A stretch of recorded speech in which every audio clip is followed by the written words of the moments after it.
Hello everybody, this will be the second track walkthrough on my Automorph Totality EP. This is for the song Aliens of Our Own Making, and I will be showing you the entire song here in my DAW, and you'll get to watch the playlist, everything scroll by, and then I'll break it down from the sound design all the way to each different section and what's going on in each. And we can talk a bit about what makes this track and some cool techniques that I used, and hopefully you learn something in the process.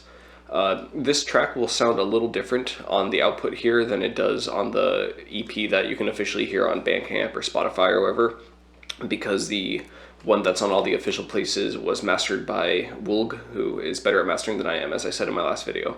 So if you haven't already seen the contingent abjection process video, go check that one out first if you want. Otherwise, here goes nothing.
so that was the track. What we're going to do now is I'm going to talk about the sound design, and then I will go through some of the mixing decisions that I made, and then we'll kind of go through the structure of the track itself. So, sound design. So I'm going to play these sounds here so you can listen to them. Most of them, like my last track, I did not save all the recursive, iterative kind of processes so you can look at them in depth, but like I said, it's all stuff I've covered in my previous videos to some extent or another. So if you watch my other tutorials, you should be able to get the gist of how to make sounds similar to these. I did save the portions for this resample 1 and 2 and 3. I'll talk about that in a sec. But yeah, here's the sounds.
Okay, so what's going on with these, I can kind of tell you a little bit about them. Squishy Glitch, or Squish Glitch 1 and 2, these started off as, at least this one started off as a sample from my modular rig. So I have a bunch of Eurorack hardware, and I made a squishy patch in there, and then I resampled it with a Granulizer and some other stuff. And then I believe that Squish Glitch 2 is just resampled Squish Glitch 1. I think I did some harmonic stretching and some other stuff to it. Buzz Glitch, I don't remember anything about how I made it. Grubby Bass, I think it's just a lot of granular resampling of like a really deep kind of bass. I don't have too much like morphe movement going on in it. Robo Bass 1 and 2. I definitely did some kind of like FM EQ modulation type of thing, and then ran it through a Granulizer at least once. Gritty Bass.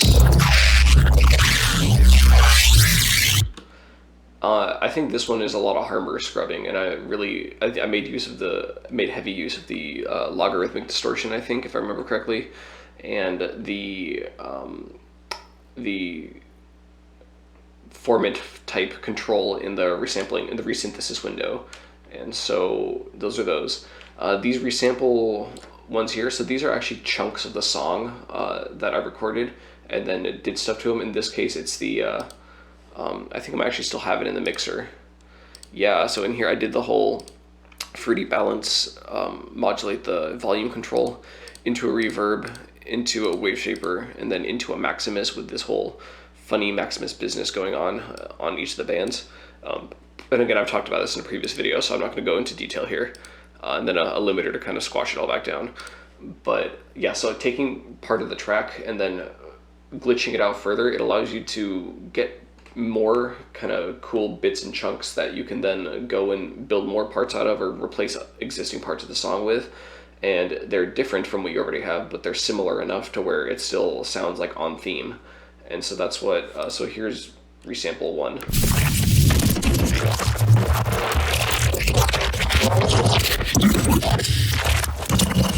Yeah, I'm not gonna play the whole thing, but yeah, so this sounds like, you know, part of the track, but mangled, and that was the point. And here's resample 2 and 3.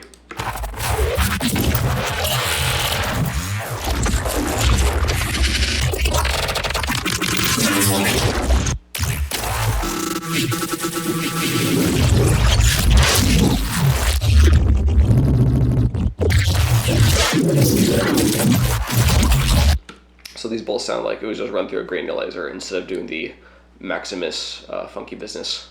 I really need to think of a name for that technique besides just funky Maximus, whatever. Okay, so, and then I have different arrangements here. These are all similar to each other, but I think for some of this, I think was just for resampling. And then arrangement 3 has some extra effects I'm doing down here that I'll get into in a bit. But let's, before I get into the actual structure of the track, let me show off more of the sounds that are in here, and then I'll talk a bit about the mixing, because I did some interesting stuff, and then we'll go into the structure.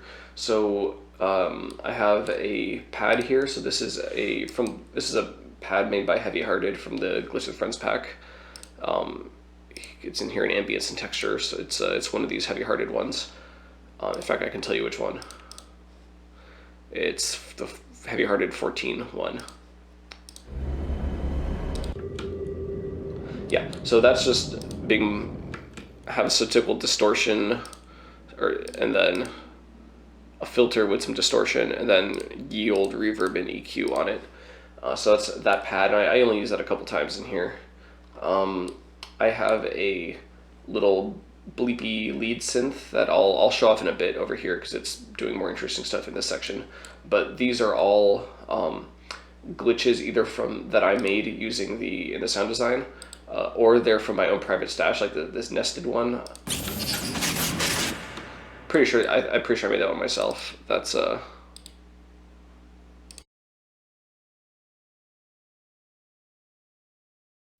yeah, so that's one I made myself. That's part of my private stash. I use a number of my like private stash samples in here throughout, mostly for glitches, but a little bit of bass ones too, I think. And then some of these are from the Glitch with Friends 2 pack, some of the glitchy sounds. I wanted most of the sounds in this track to sound like more squishy rather than kind of harsh, mechanical, digital kind of sounding stuff. So that's kind of like a unifying theme all throughout, and I'll get more into that in a minute. Drums are kind of boring. Let's listen to them by themselves. So those are actually just kicks. Let's see.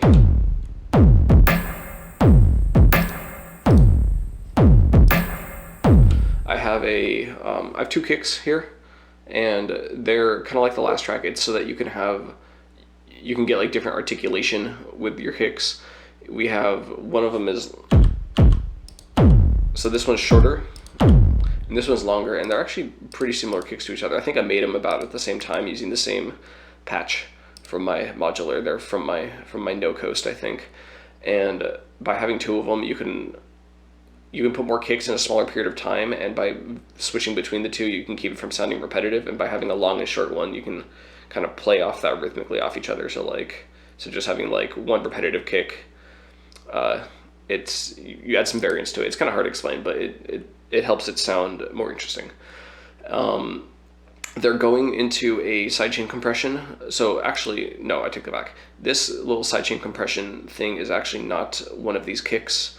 It's just an impulse. That is, oh, you know what? That's not even linked to the output. So if I were to link it to the output,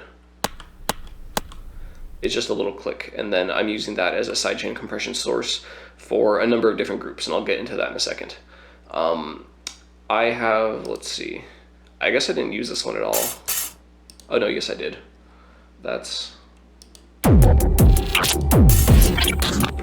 So, I guess I didn't route this one to the mixer at all. One thing I should say is that this track is a lot sloppier than the one that came before it. There's a lot of kind of identity crises going on with this track. I didn't have like a clear vision of what I wanted. And so there's some things that were like I was trying out, then kind of scrapped them, and then didn't, but then decided to use them. So that's just kind of something to keep in mind throughout this track, that you'll see some things that are kind of ugly or weird, and that's just because I was winging the whole thing. Same with this little Hyper Roulette Triangle 2 sound. That plays here in this portion, but it's not. I'm not routing it to the mixer. It's just playing, which it was poor form, sloppy of me, but it is what it is. Yeah, but back to the sound design so I have this deep pluck that plays here.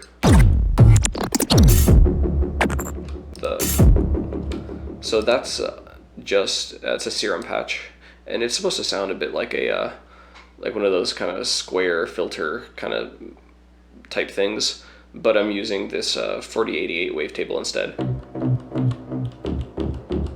And you just got some distortion on it, and then I have a bit more distortion after the fact, and then I have a delay and reverb and all that kind of fun stuff going on. This is the low cut thing going on, so that is. Oh, but then I didn't actually, what do you know? So there's supposed to be the sidechain compression source coming in and being routed into here, but I guess what happens is that while I was restructuring the kicks, I didn't actually route that into the correct place, so this deep pluck doesn't have that, which is a sloppy move on my part, I will readily admit. Definitely take this as a lesson of you can still make things that are sloppy and sound passable enough, but if you are on top of your game, which I should have been more for this track, you will not do that. But yeah, so that's that pluck, and then over here we have a little lead. That's I call it sine wave, but it's really a triangle kind of thing. And then over here,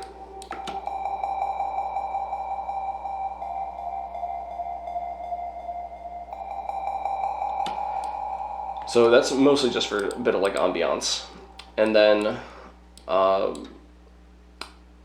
as far as this thing goes, what's really important for it is the velocity that I'm playing with here. Not every note is at the same velocity, because I wanted there to be a bit of like subtlety and have these ones almost sound like they're not playing, but just even more in the background compared to, say, these notes here.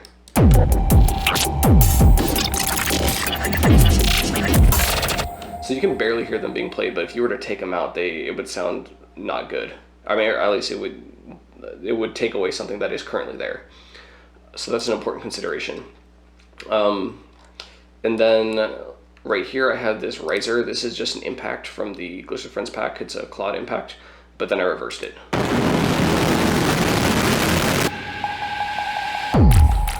So now's a good time actually to talk a bit about what this whole distortion thing going on here is. So the heavy-hearted pad here, the heart pad that I've named it, let's get the mixer back up.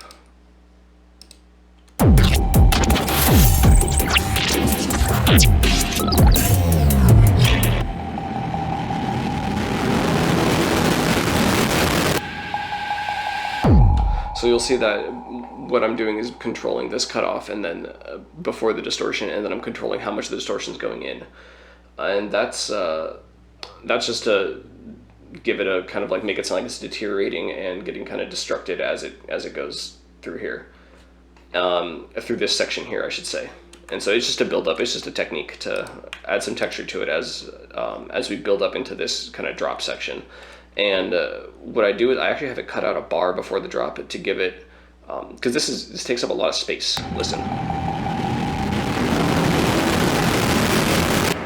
So that's filling up everything. It doesn't fill out much of the low end, and I did that on purpose because I want the low end to come in with a lot of impact here, but it takes up all the mids and highs, and so it sounds like it's occupying a lot of space. But then by pulling it back for a bar and just having this little riser with this little pluck here, it creates a sense of empty space mostly, but that's being like kind of sucked in and taken away from you, and then everything kind of comes in here.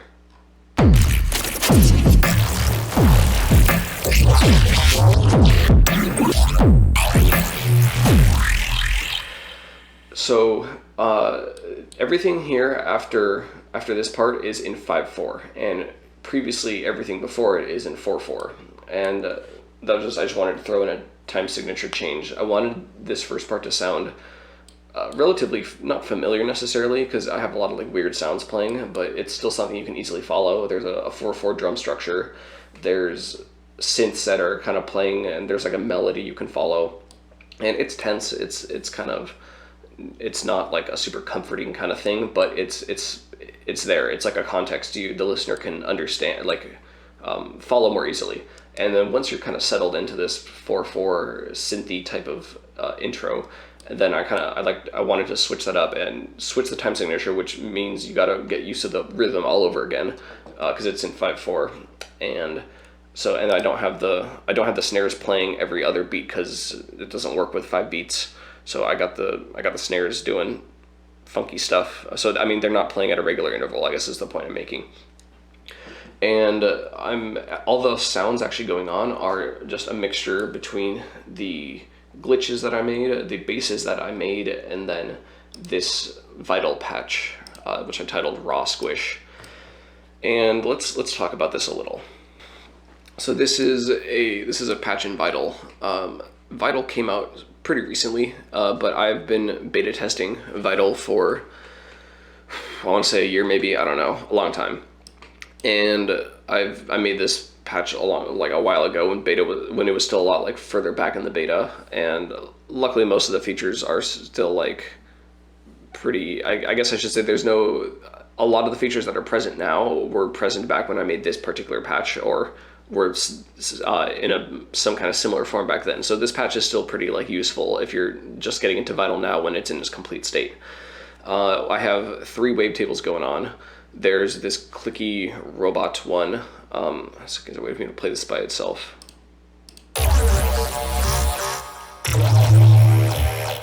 And so actually, before I get into the wavetables playing, let me talk a bit about the macros.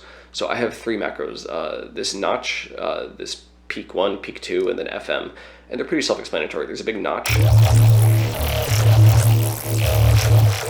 That's being controlled by, it's just this filter 1 cutoff being controlled by this notch macro. Peak 1 is just controlling the filter 2 cutoff. And then peak 2 is controlling so there's a filter here in the FX that's being controlled by filter 3. And then it's also controlling the oscillator 1 frequency morph amount, which is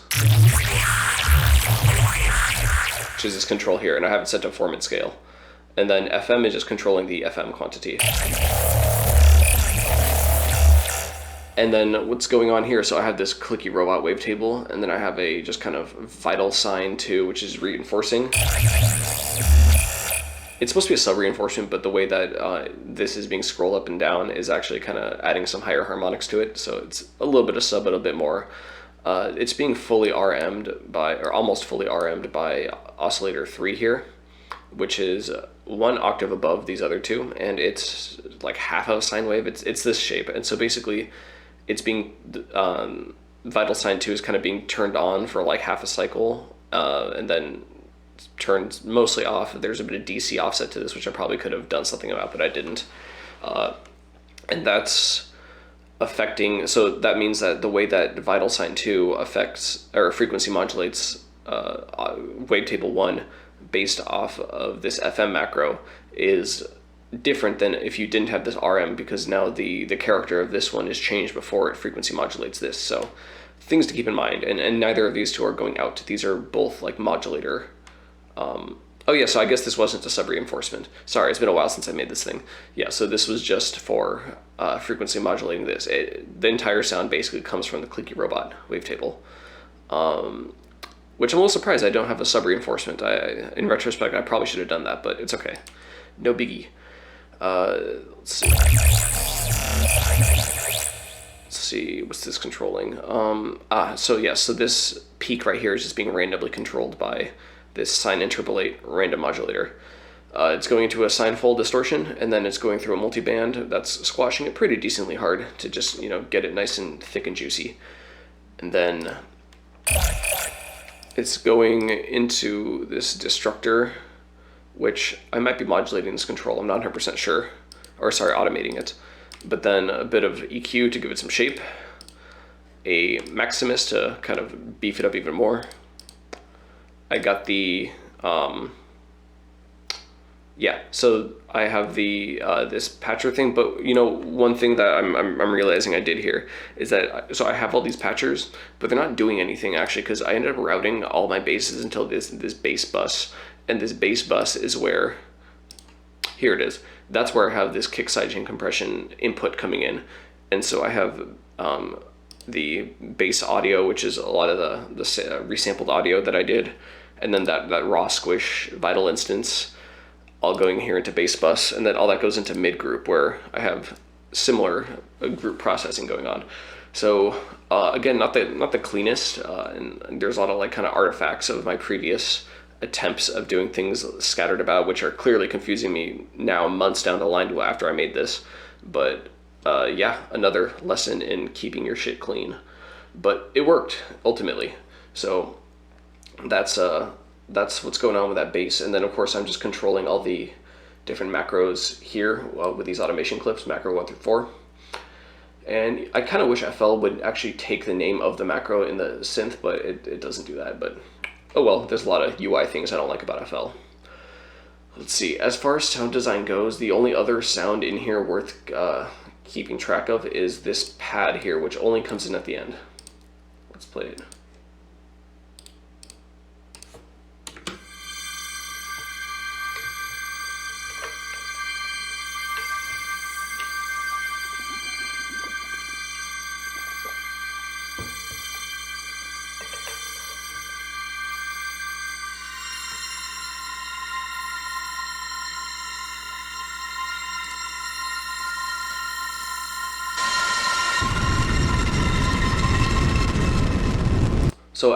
So everything going on here is important to that sound. I'll get into those in a sec. Should have turned those on first. But basically, this raw pad is another vital instance, and it's just a ye old pad.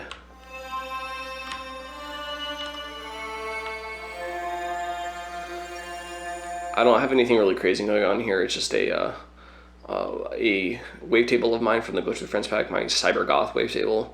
A little bit of unison on it, a sawtooth that has a bunch of unison on it, and this a glurk glunk wavetable, which is being scrolled through very quickly. Correction, it's not being scrolled through quickly. The random amplitude wave morph thing, that's being modulated very quickly. And then I'm just putting it through so this macro 1 controls the filter cutoff. And then it's going through a chorus and then some delay and distortion. So it's a pretty straightforward pad. It's really not that remarkable, honestly. A little bit of volume enveloping here. Again, boring stuff. But what makes it fun is that here I have the tempo is being decreased, but that's not affecting this too much. What is affecting this pad is this delay is going up. This destructor is being like turned on, and then this isotope vinyl is being like slowly activated, and then another isotope vinyl is being slowly activated. So let's kind of go through those. So this I guess I don't have that gross beat. I'm not using that at all. So this delay, it's just a fat delay. It's just to give it some more, make it cloudier, kind of bigger, to occupy more space as you bring this up. So let's one sec.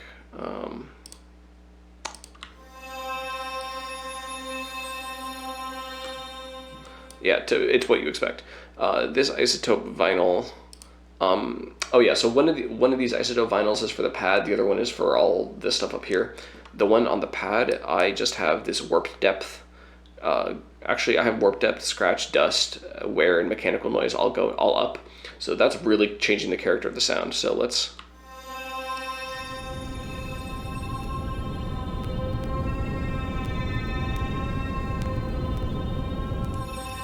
So I really like using this plugin as a way to kind of have a sound get slowly kind of destroyed over a course of time.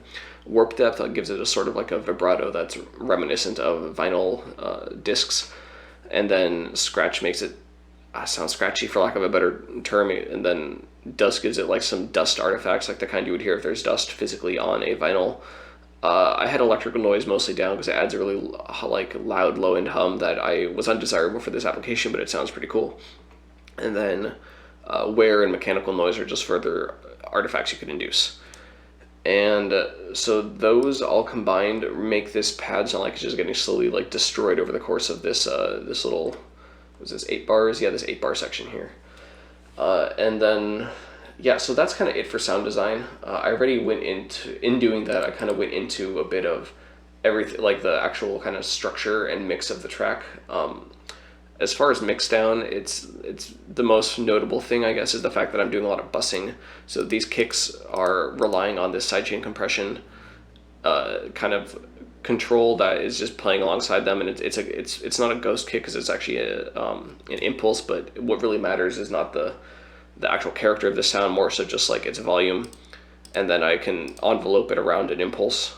Envelope the sidechain compression response to the impulse using the attack and release controls, and those will be much more indicative of how the sidechain compression behaves, because it's just a very quick impulse rather than a kick that has its own like length I have to worry about for the timing controls. And what I mean by that is, let's see if I can show you here. So, observe. So here, please stop. There, these kind of down peaks where the sidechain compression kicks in is the timing of this. I have a lot of control over that using this release knob and the sustain knob, because the impulse is just, it's quick. It's an impulse. I don't have to like time it based off the length of the impulse because it's so quick. So that's what I mean by that, and it's a useful trick. And I did that rather than actually sidechaining it to one of these kicks, because one of these kicks is a lot longer than the other, and that creates a situation where the sidechaining will behave very differently based off which kick is going in, and I wanted to avoid that. So all the drums are unsurprisingly going to the drums, and then I have a gross beat here on the drums that I flick on and off sometimes, I think. I might not have. I actually think I might have left that one off the entire time because I didn't like the way it sounds. It's hard to remember because these aren't like labeled clearly. But and then mid group has everything from the resample glitches, the bass bus, which itself contains bass audio and raw squish, and then glitch group also goes into the mid group. Glitch group contains all the squishy glitches, and then the buzz glitch, and then all the little, like, I call them third glitch for like third party glitches, but I made like half of them myself, so they're not technically third party, but so all these are getting bussed in here. And so having these kind of cascading levels of bussing allows me to introduce group effects like at different levels where I might want them. And so yeah, it's useful. Like I wanted everything in the mid group attached to the sidechain compression going on with the kick. I think I might have doubled up on that actually by accident. Yeah, I did. No big deal. Oops, that's fine. And then, yeah, so that's the most important thing to keep in mind with mixing. Like that allows you a lot more like fine control. And then as far as actual kind of structure of the track, I already talked a bit about all the structure going on. I talked how this is in 4/4 and is more synthy, and then it gets into just squishy ridiculousness over here. One thing that's noteworthy is that I did a lot of micro editing for this section, starting from this point all the way until where the drums leave the song. And what's going on, there's two things I'm doing. One is this fruity balance control. So this glitch group has a balance here, and so the actual panning I'm controlling using this automation clip. And this is just to add some stereo kind of little micro editing.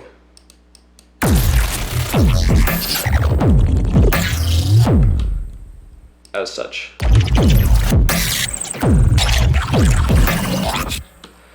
Yeah, just give it some character. So down here I have these gross beat controls. So on the, let's see, I believe they're on the mid group. Yes, so this gross beat, this one here, I have a bunch of these that I've made, and so these are all called, this preset's called Glitch Farm, because every single one of these, except for the first one I left blank, but the rest of these are all different random glitches, styles in gross beat. And so I'm flicking the gross beat on like the mix level from 0 to 100, and there's parts where I'm like turning it off for a sec just because I'm micro editing, and then the actual time slot I'm putting is controlled by this automation clip. Now, there's one thing to keep in mind when you're doing this, is that gross beat is built for 4/4 tracks. So, because it has 1, 2, 3, 4, and then each one of those is divided into 4 subdivisions. So this is for 4/4. However, this section of the track is in 5/4, as I have denoted here. So that makes it a bit problematic for controlling, but just what you have to know is that every 4 beats, regardless of the time signature, is when the thing cycles back to the beginning. And it picks which of these slots you are experiencing based off of wherever the automation value is at that exactly that crossover point between the end of the 4th bar and the beginning of the 1st. So that's why I have this at this 4th point, and then 1, 2, 3, 4, 1. Okay, I don't know why this one was there, but it was. And then, yeah. So that's what you should keep in mind for that. And so this kind of, all these glitches sound like this.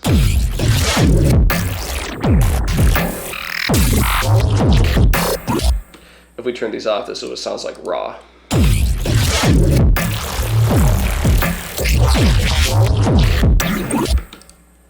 So yeah, you can add a bit of character like that. If you're judicious about your micro editing, you can really add a lot of kind of spice to your track without screwing it up too much. And then I think the last thing to keep in mind, or the last like notable thing in this track that I want to talk about, is this tempo here. And I think I did, yeah, I believe I did this. I know for a fact I did this in contingent objection process. And so it's the same process, less contingency, less objection, but the tempo is being slowed down pretty severely here. And this isotope vinyl is on the, here on the mid group, and it's a similar kind of effect that I was doing to the pad, just no mechanical noise, and it's to make it sound like it's deteriorating. As you turn the tempo down, since all these glitches and sounds are not, so they're all staying constant with the grid size, basically they get really stretched out past the point where they start creating artifacts, but I wanted that was on purpose, because then you get this kind of screwed up sounding thing. So here's how these sound as it slows down without the pad in the way.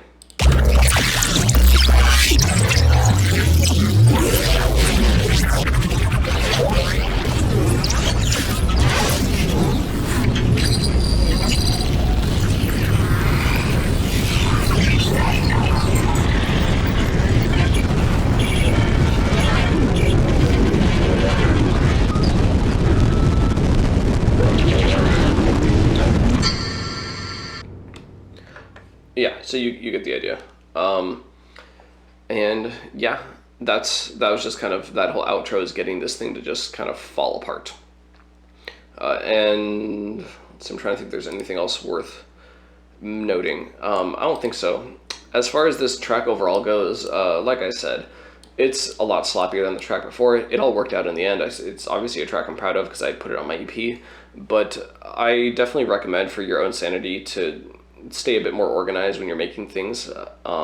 Again, this all happened because I didn't know how this track was gonna go. Like, I didn't know what I wanted out of it. At first I thought it was just gonna be kind of like a down-tempo glitch song, and that's kind of where this intro was kind of sounding like, where all these like kind of synthy, kind of synthwave sort of sounds going on, with like this deep pluck and then this kind of more synthy lead.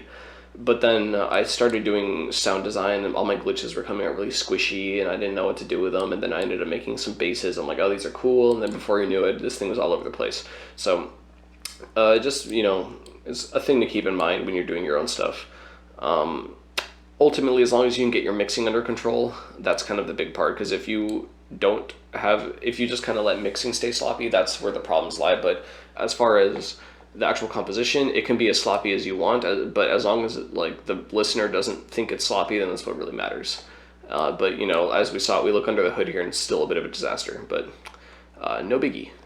So yeah, I hope you learned something. Please leave any questions in the comments. The next track is the next one. I'm blanking on the name, which is funny because I made the EP, but yeah, we'll talk about that one next, and it'll be cool. I hope you have a nice day, and I will see you at the next one. Goodbye.